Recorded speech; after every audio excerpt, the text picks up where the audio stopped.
You wanted the best. You've got the best podcast, the hottest podcast in the world. The Chris Voss Show, the preeminent podcast with guests so smart you may experience serious brain bleed. Get ready. Strap yourself in. Keep your hands, arms, and legs inside the vehicle at all times, because you're about to go on a monster education roller coaster with your brain.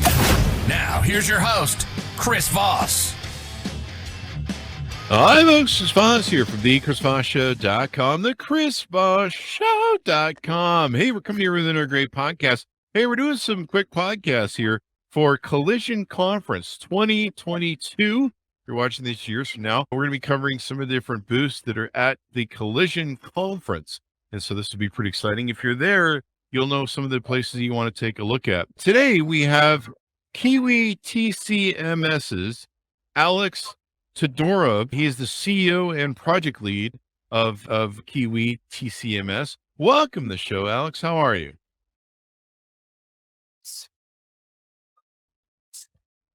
There you go. And give me a little tired there. Give me as much audio as you can, though, because we've got a lot of background noise, if you would. Okay.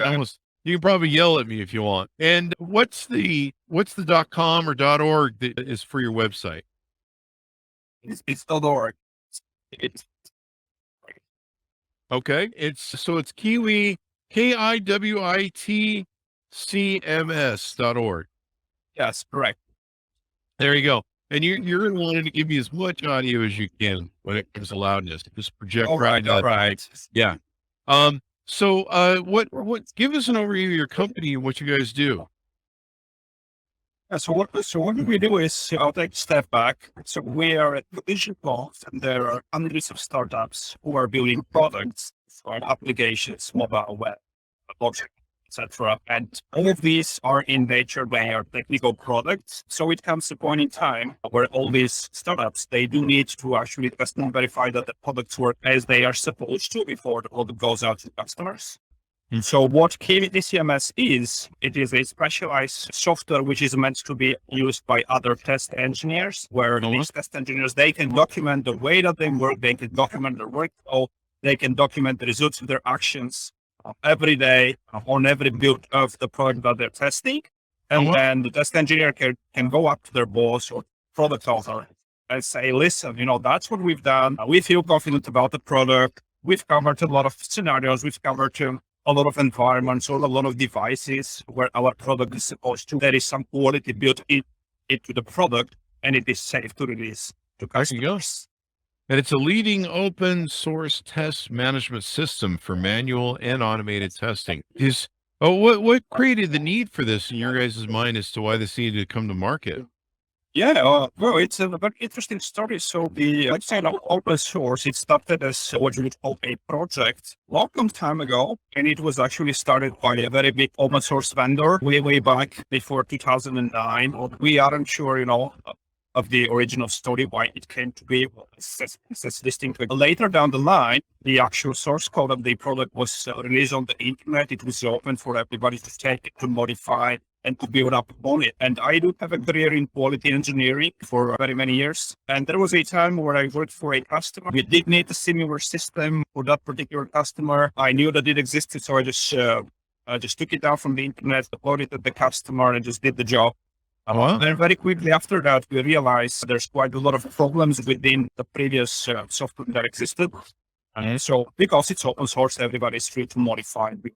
I started to do exactly that. Modifying, changing the software, making it better. And over time, it went through several different transformations until it became TCMS. And then I decided, well, it's been a fully open source project until now, but it's not fun doing it alone.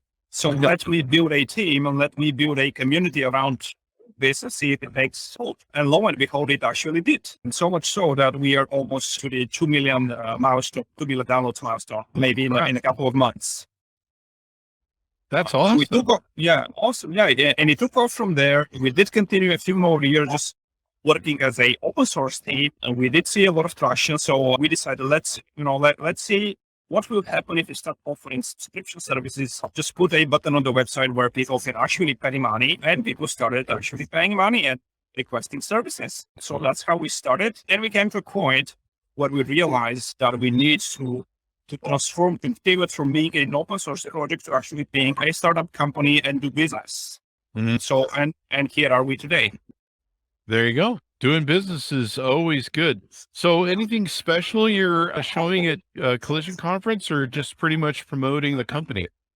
Yeah, we are promoting the company, and it's, it's our first time here. So the focus is on talking to as many startups as we can, just to spread the word out there, to showcase the product. We did have a couple of successful connections already today, because everybody needs testing. So we say in the industry, we say, if it's not in the TCMS system, then you don't test it.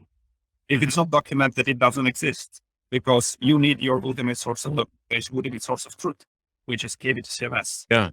So showcasing the product, talking to other technical people, because we speak the same language, we can relate very quickly, talking to potential partners, see what we can do together. There's a lot of promising leads. We do need to put a lot of effort to actually turn this into reality.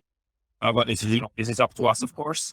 And the interesting thing for the attendees maybe that we bring is what we call hardware black boxes.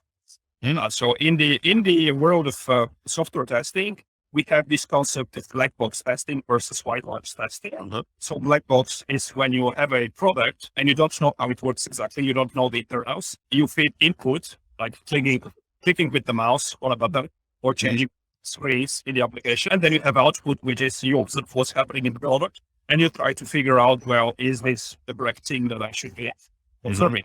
That's what we call black box testing. So we took this idea, we partnered up with a hackers in Serbia. So they did their own original research on top of that idea. And we came up with hardware devices, which are built on top of Arduino. And they are, of course, black in color. So they are small, that big boxes. Where you have buttons, you have LEDs, you have switches and knobs, and you can try to figure out how exactly do they work. Some of the buttons, for example, seem important, but they don't actually do anything. And this is up for the person just playing around with those boxes to try to figure out. And not only that, but these are actually devices which are meant to showcase a certain bias in the human brain. So all of them have different psychological research behind them. There is some theory. And those biases, when you are a technical person, when you are an engineer, they are actually bad for you because they prevent you to do your job well, or you look only one-sidedly at your job. We are supposed to be very skilled at our jobs, and we're supposed to recognize those biases and try to get away from them. So that's why we have this. And of course, they are open source black boxes. We have the full designs and everything for them. It's on the internet. Everybody can just download the information, build their own boxes, 3D print the cases. That's awesome, man. And it sounds like this really helps developers out with everything they're doing. And you offer, it looks like a lot of different solutions here. You've got an enterprise subscription, private tenant subscription, and just self-support, a managed hosting as well.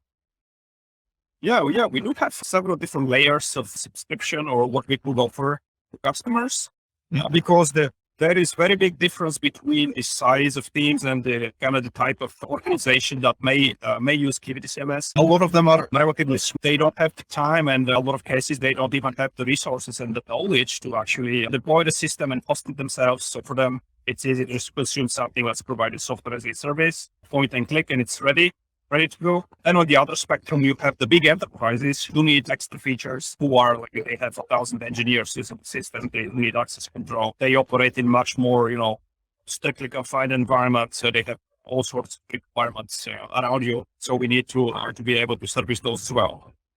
Well, this is pretty interesting. Anything more we need to touch on before we go out? We got it all in the can? We can talk a little bit about community. Sure. That's our biggest strength. So like I say, we start small. We've had contributions from pretty much everywhere in the world. The ones which are most valuable to me, we've got contributions from Nigeria, Kenya, and Africa. Wow. And we didn't even think, we didn't even know that there could be high IT market or demand for systems like ours. We've seen contributors from Nepal, which you would think, Nepal is a mountainous country. What is an IT system being used in Nepal? But it's also a very big a very big country. They don't have a very big e-commerce market locally. We've seen contributions in countries like Italy, Georgia, the US, Brazil. We do invest heavily into community outreach. We did have mentorship programs for community. We did work with students in the past, as well as been an awesome experience. Starting with somebody who's not very experienced in the IT industry and just driving them through their contributions, learn, mentor them in order to boost their own careers. And so we've done a lot of things on the community side. That's pretty awesome. I mean, community is really important. And if you're helping people learn, educate, and come up through the ranks and figure stuff out and make the world a better place, that's awesome, man. The most awesome thing about community is you get to go to an event as somebody that you haven't seen before. I am such and such person. I did this and this for your project, or we exchange emails. We talk about this topic, and then you realize, oh, okay, yeah, I've gone to this person. That's awesome, and you get to meet these people live.